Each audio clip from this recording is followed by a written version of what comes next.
الحمدللہ وکفا الصلاۃ والسلام علی سید الرسول و خاتم الانبیاء وعلی آلہ و اصحابہ الاتقیاء والاصفیاء اما بعد۔ 15ویں سپارے کا آغاز سورۃ الاسراء سے ہوتا ہے۔ اسراء عربی زبان میں رات کے چلنے کو کہتے ہیں۔ چونکہ اس سورت میں واقعہ معراج کا ذکر ہے، جس میں نبی کریم صلی اللہ علیہ وسلم کو رات کے وقت مسجد حرام سے مسجد اقصیٰ اور پھر وہاں سے آسمانوں پر لے جایا گیا، اس لیے اس سورت کو سورہ اسراء کہا جاتا ہے۔ یہ یاد رکھیے کہ نبی کریم صلی اللہ علیہ وسلم کے معجزات میں سے ایک بہت بڑا معجزہ واقعہ معراج بھی ہے، اور غالباً علامہ سیوطی رحمۃ اللہ علیہ نے اسے قرآن کریم کے بعد سب سے بڑا معجزہ لکھا ہے۔ نبی کریم صلی اللہ علیہ وسلم کو جو معراج کا سفر ہوا اور نبی کریم صلی اللہ علیہ وسلم آسمانوں میں گئے، یہ واقعہ حالت بیداری میں ہوا اور جسمانی طور پر ہوا۔ اس میں بعض لوگ یہ نظریہ رکھتے ہیں کہ یہ خواب کی صورت میں، خواب میں یہ سفر ہوا، حالانکہ صحیح بات صحیح احادیث سے ثابت ہے کہ یہ واقعہ حالت بیداری میں ہوا اور جسمانی طور پہ، روح کو بھی نہیں، جسم کے ساتھ نبی کریم صلی اللہ علیہ وسلم روح مال جسم مسجد اقصیٰ میں پہنچے۔ مسجد اقصیٰ سے آسمانوں پر اللہ تعالیٰ سے ملاقات ہوئی، اور اس کے بعد پھر سارا واقعہ جو مناظر تھے، جنت جہنم کے انبیاء علیہ الصلوۃ والسلام سے ملاقاتیں تھیں، وہ ساری چیزیں وہ ہوئی، اور حضرت نبی کریم صلی اللہ علیہ وسلم اتنی دیر میں واپس آ گئے کہ بستر گرم ہی تھا۔ یہ سارا واقعہ جو ہے اس کے چند مناظر اللہ تعالیٰ نے اس سورت کے آغاز میں اور اس پارے کے آغاز میں بیان فرمائے۔ اس کے بعد اللہ تعالیٰ نے بیان فرمایا کہ بنی اسرائیل کو بتا دیا گیا تھا کہ تم ملک شام میں 2 مرتبہ فساد مچاؤ گے، اور تمہارے فساد کی وجہ سے دونوں بار بطور سزا کے تم پر ہم اپنے بندوں کو مسلط کریں گے۔ چنانچہ جب پہلی مرتبہ انہوں نے حضرت شعیب علیہ السلام کو ایذا پہنچائی اور ان کو قتل کرنے کی کوشش کی، تو اللہ تعالیٰ نے ان پر بخت نصر کو مسلط کیا، اور اس نے ان کا قتل کیا اور ان کو خوب جو ہے عذاب اور سزا دی۔ اس کے بعد دوسری بار انہوں نے بنی اسرائیل نے حضرت زکریا اور حضرت یحییٰ ان دونوں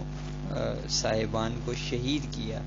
تو اللہ تعالیٰ نے پھر ان پر بابل کا ایک بادشاہ تھا اس کو مسلط کیا، اور اس نے جو یہودی تھے بنی اسرائیل کے ان کا قتل عام کیا اور ان کو سزا دی۔ تو یہ اللہ تعالیٰ نے پہلے ہی بتا دیا تھا اور پیشن گوئی فرمائی تھی، چنانچہ ایسا ہی ہوا۔ اس کے بعد اللہ تعالیٰ نے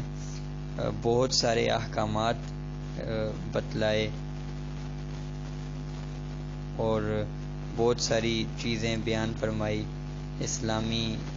آداب و اخلاق کے اعتبار سے، کہ اللہ تعالیٰ کے سوا کسی کی عبادت نہ کرو، والدین کے ساتھ بھلائی کے ساتھ پیش آؤ، اور اف تک اپنے والدین کے سامنے نہ کرو، یعنی کوئی بھی ایسا کام فعل نہ کرو جس سے تمہارے والدین کو تکلیف ہو۔ رشتہ داروں کے ساتھ مسکینوں، مسافروں وغیرہ کو ان کے حق دو، ان پر خرچ کرو، اور مال کو فضول خرچی میں نہ اڑاؤ، بخل بھی نہ کرو، اور ہاتھ اتنا کشادہ بھی نہ کرو کہ کل تمہیں پچھتانا پڑے، اور پھر اپنی اولاد کو فقر کے ڈر سے، مفلسی کے ڈر سے قتل نہ کرو۔ کسی جاندار کو ناحق قتل نہ کرو، چاہے وہ اولاد ہو یا کوئی بھی ہو۔ یتیم کے مال میں ناجائز تصرف نہ کرو۔ وعدہ اگر کسی سے کرو تو اسے پورا کرو،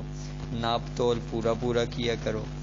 اور اگر کوئی بات سنو تو تحقیق کے بغیر اس کے پیچھے نہ پڑ جاؤ، اور زمین پر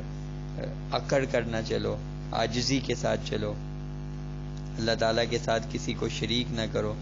اس طرح کی چیزیں اللہ تعالیٰ نے بیان فرمائی، مختلف احکامات بیان فرمائے، اور اس کے بعد اللہ تعالیٰ نے قرآن کریم کے نزول کے مقاصد بیان فرمائے اور اس کا معجزہ ہونا بیان فرمایا، انسان کی جو تکریم ہے اس کو بیان فرمایا، نبی کریم صلی اللہ علیہ وسلم کو نماز تہجد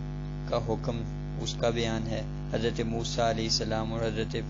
حضرت موسیٰ اور فرعون کا جو قصہ ہے اس کو بیان فرمایا، قرآن کریم جو تھوڑا تھوڑا کر کے نازل ہوا اس کی حکمت کیا تھی اس کو بیان فرمایا، اللہ تعالیٰ کے ساتھ شرک کرنا اس کو جرم قرار دیتے ہوئے فرمایا اللہ تعالیٰ کا کوئی شریک نہیں، اللہ تعالیٰ کی کوئی اولاد نہیں، اور اللہ تعالیٰ کے بہت سارے اسماء حسنہ ہیں ان کے ساتھ اللہ تعالیٰ متصف ہے، ان کو بیان فرمایا، اور اس طرح سورت اسراء ختم ہوئی۔ اس کے بعد سورہ کہف ہے، چونکہ اس سورت میں اصحاب الکہف کا ذکر ہے اس لیے اس سورت کا نام سورہ کہف رکھا گیا۔ اس سورت میں 3 قصے اور 2 مثالیں بیان کی گئی، نمبر 1 اصحاب کہف کا قصہ، نمبر 2 حضرت موسیٰ اور حضرت خضر کا قصہ، نمبر 3 ذوالقرنین کا قصہ۔ یہ 3 قصے بیان کیے گئے۔ جو ذوالقرنین کا قصہ ہے اور حضرت موسیٰ اور حضرت خضر کا قصہ وہ 16ویں پارے کے آغاز میں آئے گا، اس کا ذکر بھی وہیں پر ہوگا خلاصے میں، اور پہلا جو قصہ ہے اصحاب کہف کا اس کو یہاں پر سورت کے بالکل آغاز میں بیان کیا گیا کہ یہ چند ایمان لائے ہوئے نوجوان تھے جو ایک بت پرست بادشاہ کے زمانے میں تھے، اور وہ جو بادشاہ تھا وہ لوگوں کو شرکیہ دعوت دیتا تھا اور جو قبول نہیں کرتا تھا اسے قتل کرتا تھا، اور اسی طرح اس بادشاہ نے جو یہ صاحب ایمان نوجوان تھے ان کو بھی مال و دولت کی مختلف قسم کی آفریں کی اور ترغیب دی کہ وہ ایمان کو چھوڑ دیں اور اللہ تعالیٰ کے ساتھ شرک کریں اور شرکیہ دعوت دی، اور دوسری طرف ڈرایا بھی، دھمکایا بھی، جان سے مار دینے کی دھمکی دی۔ تو ان ساری چیزوں کو دیکھ کر ان نوجوانوں نے اپنے ایمان کی حفاظت کو مقدم سمجھا اور اپنے ایمان کو بچانے کے لیے چلتے رہے، چلتے چلتے شہر سے بہت دور ایک پہاڑ تھا، وہاں ایک غار تھی، اس تک پہنچے۔ جب یہ راستے سے جا رہے تھے اس غار کی طرف تو ایک کتا بھی ان کے ساتھ شامل ہو گیا، اور انہوں نے پھر یہ کتا بھی ان کے ساتھ تھا تو یہ سارے اس غار میں پناہ لینے کا ارادہ رکھتے تھے اور اس غار میں داخل ہو گئے۔ تو اللہ تعالیٰ نے ان پر گہری نیند مسلط کر دی، ان کو نیند ان پر طاری کر دی اور یہ سو گئے، یہاں تک کہ 309 سال یہ سوتے رہے۔ جب نیند سے بیدار ہوئے تو کھانے کی فکر ہوئی، تو ان میں سے جو ایک تھا وہ کھانے کے لیے شہر گیا، تو وہاں جو اس کے پاس سکہ تھا وہ پرانے زمانے کا 300 سال پہلے زمانے کا تھا، چنانچہ اس سے انہیں معلوم ہوا کہ یہ تو وہ صاحب ایمان تھے اور ان کی حالت اس وقت کے حکومت کے سامنے آ گئی، اور اس وقت حالات بدل چکے تھے، جو حکومت تھی وہ موحدین کی تھی، موحد برسر اقتدار تھے، ایمان کی خاطر گھر بار چھوڑنے والوں کی حیثیت انہیں اچھی طرح معلوم تھی، تو انہوں نے اس حکومت نے اور ان لوگوں نے اپنا ہیرو بنایا ان لوگوں کو، ان نوجوانوں کو۔ تو اللہ تعالیٰ نے یہ پورا واقعہ ان نوجوانوں کا بیان فرمایا اور اسی کے نام پر سورت کا نام رکھا۔ اس کے بعد اللہ تعالیٰ نے 2 مثالیں بیان فرمائی۔ پہلی مثال